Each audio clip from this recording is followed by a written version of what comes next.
Javon Kinlaw not playing, possibly going to IR. This is surprising to me because he'd been gutting it out all year. Then there was a bye week, and I was thinking, okay, here's like the little break he needs to get it right. Actually, it got worse, possibly going to IR. Strange. What do you think? It's only strange because how did we get here in the first place? And I think the real question is, how bad is this knee injury? Is this something that should have actually shut down his season? Is this the coaching and the management is actually hanging on to these Super Bowl aspirations? And I'm not saying the season is done, but I think there comes a point at which they need to acknowledge where they are with Kinlaw. And that's one of two things. The first, will he ever be healthy? I hope so. I'm a strong believer in physical therapy. I think it can work. But at this point, this injury management, I'm not a fan of. If it's so bad that you're limping from game to game. Explain what you mean by injury management. So basically, they have made several statements from top to bottom, and that is essentially that they are managing Javon Kinlaw's knee, and by that they are kind of inferring that we're monitoring the pain index, we're seeing what his mobility is, we're keeping him on a therapeutic approach, we're limiting his snaps, limiting his participation, or when he practices, rotating him during the game. You're having to do all of these things. You're checking all the boxes for IR to begin with. Right, and you're asking him to play while injured. It's understood that he's injured. Yeah. Exactly. Are we asking him essentially, hey, play this year? We don't know about next. And they're saying like, hey, look, you can't make it worse. So it's just a question of how much pain can you take. And he can't make it worse because although he's young, all he's doing is grinding his knee into bits, and that's just going to. I mean, this is kind of like you look at the Mostert thing. He finally made this decision. You know what? This year, I'm going to have to let this go. It's painful. I want to go to the bowl, but at the same time, I have to get this right, done correctly. I think Kinlaw is about to face the same circumstances, and I think he should talk to Raheem. Yeah, big picture, I think Kinlaw should shut it down for the year. Absolutely. The Niners used to go through this with Armstead. Where early in his career, he had like a shoulder thing, and they wanted him to play through it. And he said, no, I'm going to get the surgery, and I'm going to come back 100% next year. Kinlaw just was never healthy this year. I don't know if he was really ever healthy last year, but he needs to shut it down and get healthy. Big picture, that's looking like a terrible draft pick. But you didn't need me to say that. But one more thing. I don't think this is the worst news for the 49ers because I think Kentavious Street is flat out better than him. And this will actually allow the 49ers to avoid the roster politics and get their best players in the field. Now, it hurts the depth, but I think Street's better than him. Yeah, and Hurst has also come back as far as like a rotational piece to give Street some spell, right?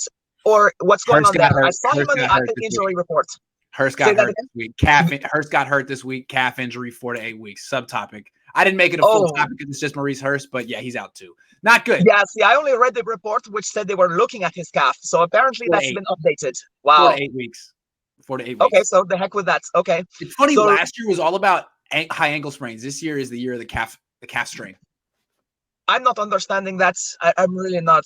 That's unusual to me. But moving along, if we want Kinlaw to work out ever, we have to give up on him this year. And the thing is, we are going to have a Philadelphia, like 2017. Like we're going to have like their run, Philadelphia's run in 2017, as far as like getting to the Super Bowl. Realistically, at this point, we might make a push for the playoffs. I think it's possible, but not with Kinlaw. And I think next year is the year that the Niners should be looking to take their division. Yeah. If someone gets fired this offseason because the Niners don't make the playoffs, this Kinlaw thing is going to be a big deal. You traded Buckner, and maybe that could have been okay if you had drafted Tristan Wirfs, who looks like, a franchise cornerstone offensive tackle, but you didn't. Or if you had drafted CeeDee Lamb, who looks like a franchise cornerstone wide receiver, but you didn't.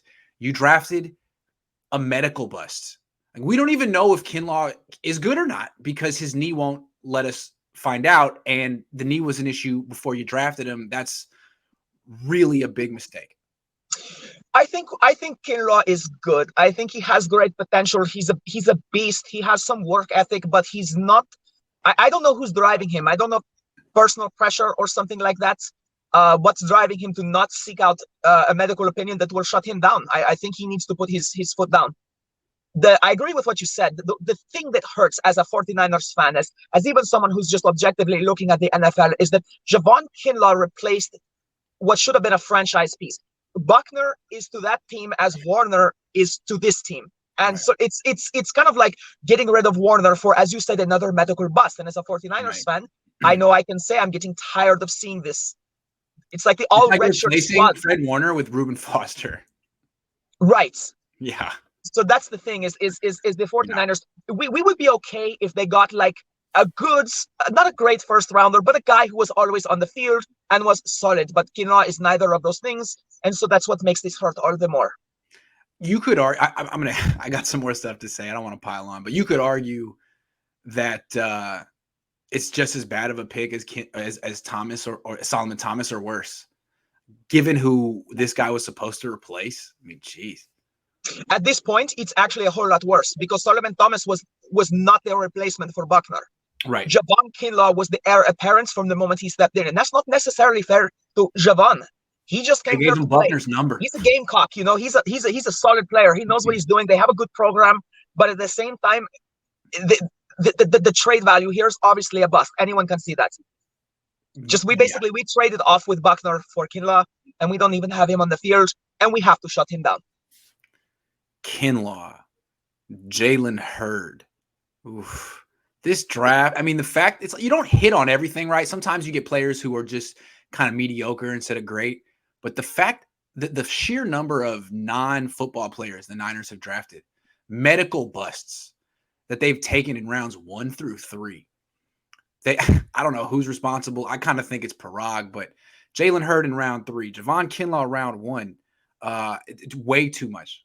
You don't take these risks early in the draft. You take them on day 3, if at all. Interesting what you said about Parag, because that's something I had not considered actually, because I've always felt that the Niners are like, it's like they're gambling. They're like, man, we can get this guy. We'll rehab his knee, like Latimore, if you remember, and people like that. And just, we're going to really hit on this and we'll get good contracts. So maybe they are drafting for contracts. That's a good point. Yeah, a contract negotiator would think that way. A contract negotiator would look at an injured player and be like, value. I can beat him in negotiation. It's value right there. Absolutely. So I've been talking about it all week, but like, why has this issue carried over from regime to regime, from Balky to Lynch?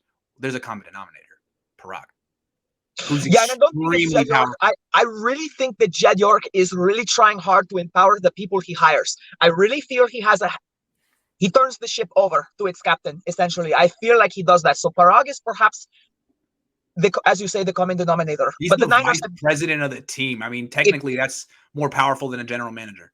If you want to keep your job as 49ers management at any time, you're going to have to draft people you can excuse yourself of if they bust.